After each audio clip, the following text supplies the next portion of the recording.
All right. This is going to be a quick one, I think. Just something I've been thinking about this week, and it's been something that if you, even if you're not a Malazan reader, you can stick around because I'm going to be talking about something that I think everyone can kind of relate to with their reading in general, whether it's fantasy or sci-fi or just general fiction or whatever, whatever. And I've been thinking about the idea of when, as a reader, do we start to offer some compassion to some of these really awful characters or characters who do some awful things?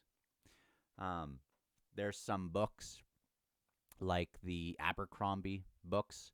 They often live in this very morally gray kind of area, but then I still kind of find myself rooting for these characters.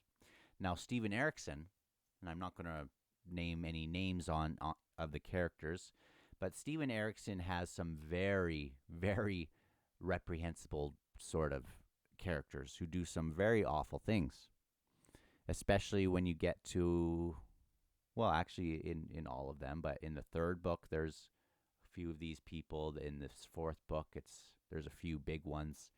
And just wondering, I know for me, in this fourth book, I find myself rooting for somebody. Now, I have this chart, and I'll better explain that. I have this chart. This is just time as it moves forward, and this is just kind of a general level of of someone's choices and maybe morally good to morally bad. We can see it that way. But we know that often characters aren't. There's one character in this book who just seems like he's way down here the whole way through. And I don't see any upward trajectory.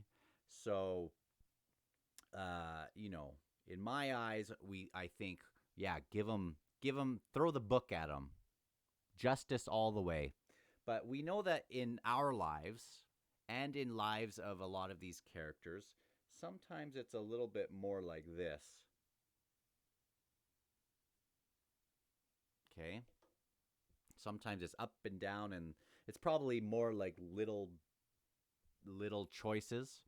And I know that a lot of people in in our law, we have laws for a reason. We have laws to keep people above this this line that we draw. And if you dip below that line, then basically you have to pay the price. And that makes sense. That's justice. Um, and then also, but let's say that there's this one dip and the rest is up above. If this dip is so egregious in books, and we have some really big dips. Let's say we have this character with the red starts down here really bad and then starts to kind of flutter up here. At what point are you, as a reader, able to negate all of this? Or do you negate it? And I'm not looking for anything specific. I'm just curious because I find myself rooting for one of these people who has a terrible past. Terrible past. Then we have some characters that kind of dip below it for just briefly or toe the line and then are just kind of like this. And think of real life, think of like cancel culture, where we'll be here and we'll look and we'll find one spot, or one spot, even if it went way below, we'll find one spot, and that makes the rest of our perception kind of think that that person, even though something happened 20 years ago or whatever, is that person. Now, again, I'm trying to separate real life from fantasy a little bit because fantasy and fiction, we can kind of delve into some of these things. Now, I don't know if a chart would be the best way even to approach it. When you are a reader,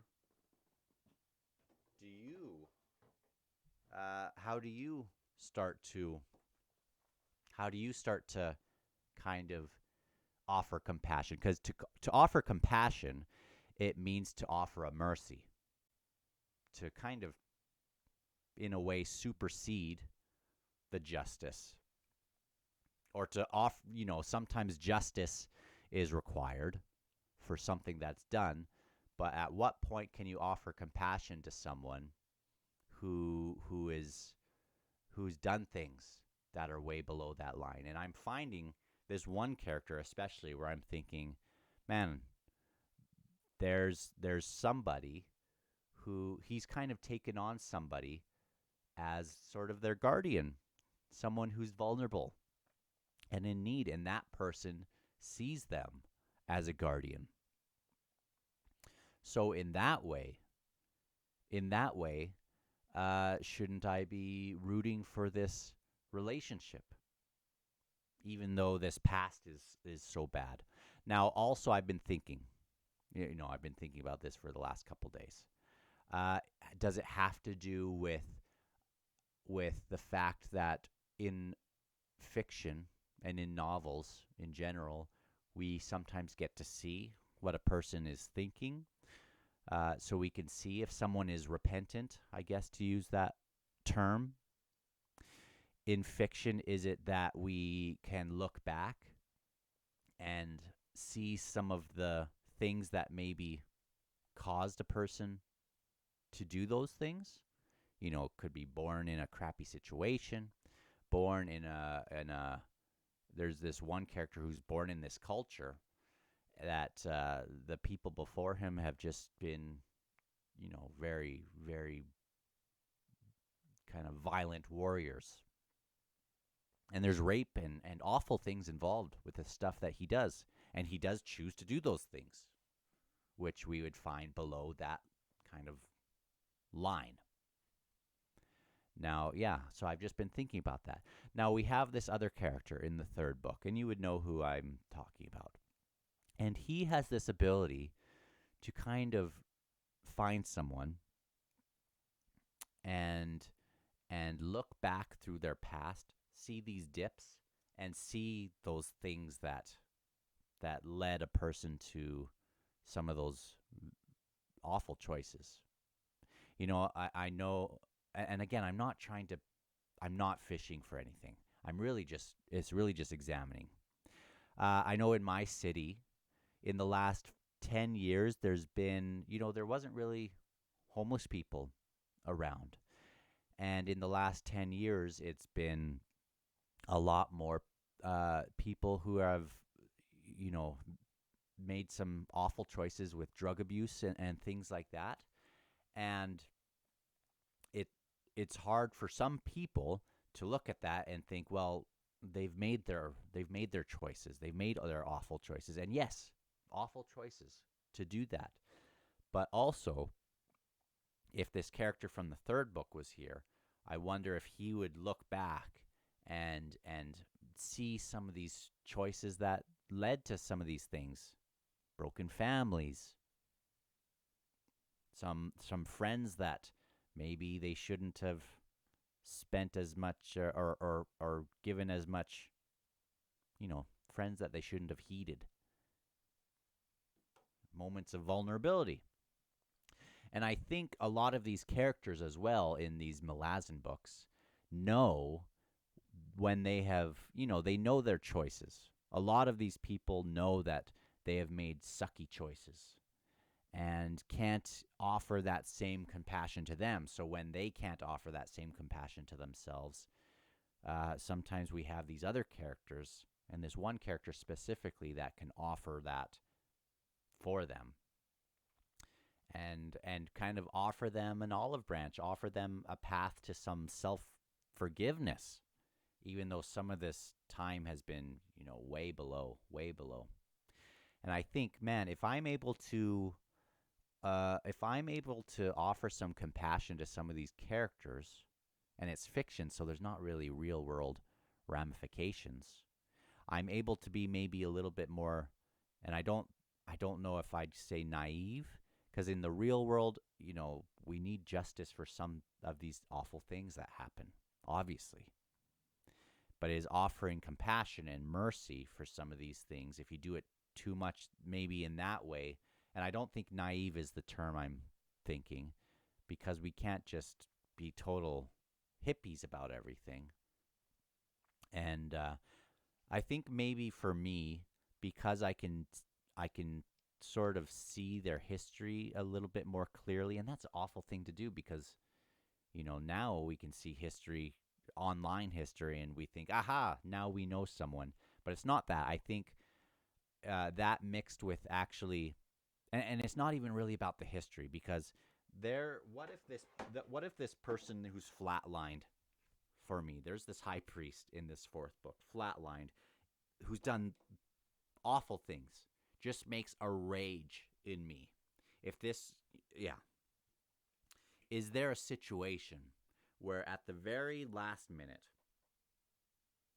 would do something great, help people who were vulnerable, something, and then you could cheer for that character by the end of the book?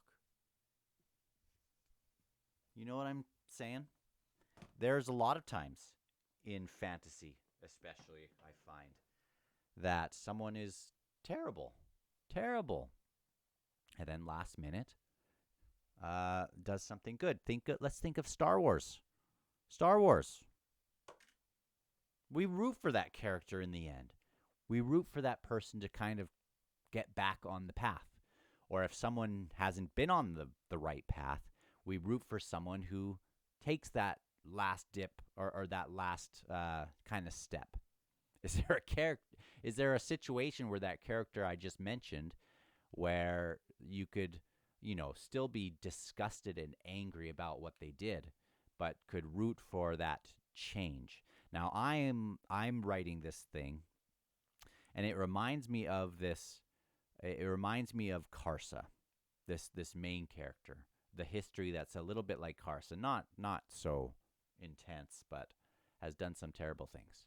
And also, which I think is so awesome, and I'm glad I read this book, is he finds someone who is very, very, very vulnerable, who, he could walk past, and this person would be screwed, be basically toast, and be in a lot of, they're very vulnerable.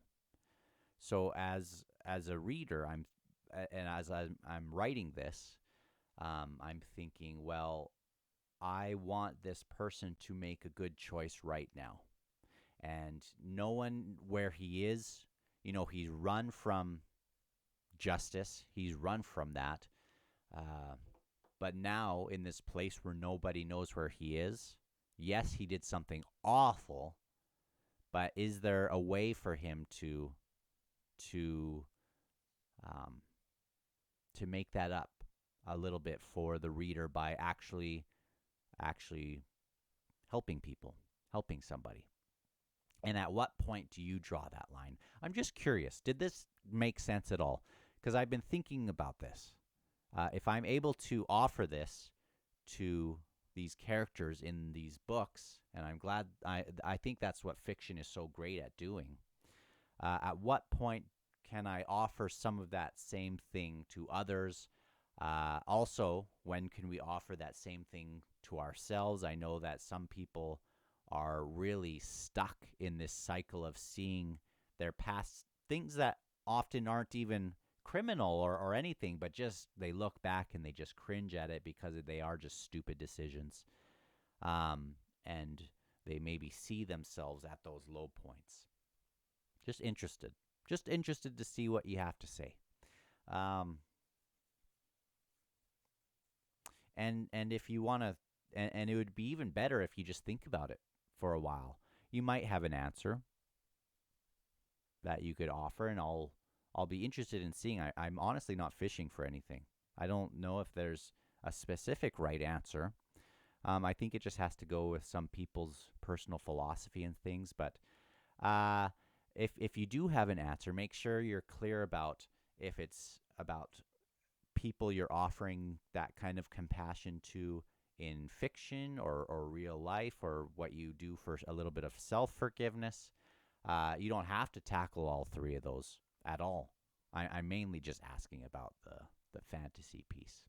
But I'm just interested to seeing what you have to say about that, because in this book especially, there's been some characters doing some awful things, and I still find myself rooting for a couple of them, a couple of them. So, thanks. I'm truly just interested.